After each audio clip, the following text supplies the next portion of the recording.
দর্শক আমন্ত্রণ জানাচ্ছি দীপ্ত স্পোর্টসের সঙ্গে রয়েছে আমি রুবায়েত হাসান। আয়ারল্যান্ডের বিপক্ষে 2 ম্যাচের টেস্ট সিরিজের জন্য দল ঘোষণা করেছে বাংলাদেশ ক্রিকেট বোর্ড বিসিবি। সবশেষ সিরিজের স্কোয়াডের বেশিরভাগ ক্রিকেটারই নিজেদের জায়গা ধরে রেখেছেন। বাদ পড়েছেন এনামুল হক বিজয়, মাহিদুল ইসলাম অঙ্কন এবং নাইম হাসান। দলে ফিরেছেন মুশফিকুর রহিম। এই সিরিজ দিয়ে দ্বিতীয় দফায় বাংলাদেশ দলের টেস্ট অধিনায়কের দায়িত্ব পালন করবেন নাজমুল হোসেন শান্ত। আগামী 6 নভেম্বর ঢাকায় পা রাখবে আয়ারল্যান্ড দল। 8 নভেম্বর থেকে অনুশীলন শুরু করা আইরিশদের বিপক্ষে 11 নভেম্বর সিলেট আন্তর্জাতিক স্টেডিয়ামে শুরু হবে সিরিজের প্রথম টেস্ট ম্যাচ। 19 নভেম্বর ঢাকার হোম অফ ক্রিকেট স্টেডিয়ামে মিরপুরে দ্বিতীয় টেস্ট ম্যাচটি অনুষ্ঠিত হবার কথা রয়েছে।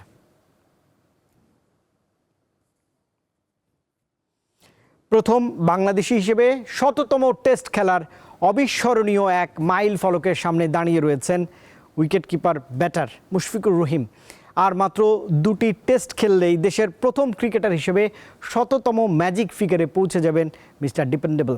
আয়ারল্যান্ডের বিপক্ষে হতে যাওয়া টেস্ট সিরিজের রেকর্ড করতে পারেন মুশফিকুর রহিম। 38 বছর বয়সী ব্যাটার মুশফিকুর রহিম এখন পর্যন্ত 98টি টেস্টে 12টি শতক এবং 27টি অর্ধশতক করেছেন।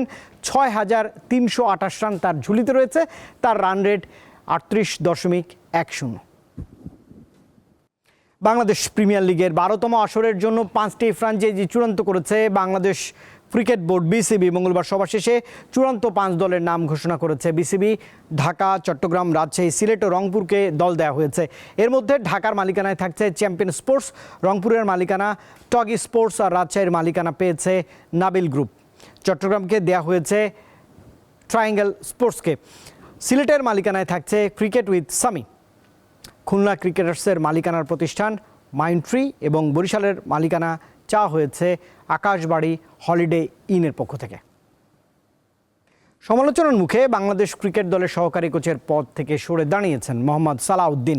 2027 বিশ্বকাপ পর্যন্ত দীর্ঘমেয়াদী চুক্তি থাকা সত্ত্বেও মাত্র 1 বছরের মাথায় তিনি পদত্যাগের সিদ্ধান্ত নিলেন।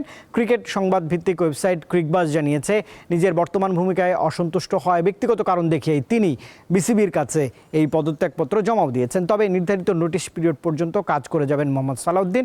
তাই আয়ারল্যান্ডের বিপক্ষে আসন্ন 2 টেস্ট ও T20 হোম সিরিজের দলের সঙ্গে কাজ করে যাবেন তিনি। অ্যাশেজ সিরিজের প্রথম টেস্টের জন্য 15 সদস্যের দল ঘোষণা করেছে ক্রিকেট অস্ট্রেলিয়া। নিয়মিত অধিনায়ক প্যাট কামিন্সের ইনজুরির কারণে প্রথম টেস্টে অস্ট্রেলিয়াকে নেতৃত্ব দেবেন স্টিভেন স্মিথ। আগামী 21 নভেম্বর পার্থে শুরু হবে 5 ম্যাচ সিরিজের প্রথম টেস্ট। এছাড়া দলে সুযোগ পেয়েছেন শেফিল্ড শিল্ডে দুর্দান্ত ছন্দে থাকা 2 নতুন মুখ 31 বছর বয়সী জেক ওয়েদারলড এবং ব্রেন্ডন ডগেট। দল থেকে বাদ পড়েছেন মিচেল মার্শ এবং স্যাম কনস্টান্স।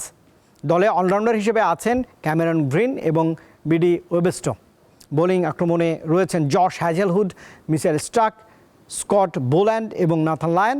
ব্রেন্ডন ডগেট এবং শন অ্যাবোড রিজার্ভ খেলোয়াড় হিসেবে এই স্কোয়াডে অন্তর্ভুক্ত হয়েছেন। আর দর্শক, এই ছিল আজকের মতো দীপ্ত স্পোর্টসের আয়োজনে। দেশ বিদেশের খেলাধুলার নানা রকম খবর জানতে দীপ্ত স্পোর্টসের সঙ্গেই থাকুন আর চোখ রাখুন দীপ্ত টেলিভিশন ডিজিটাল প্ল্যাটফর্মে।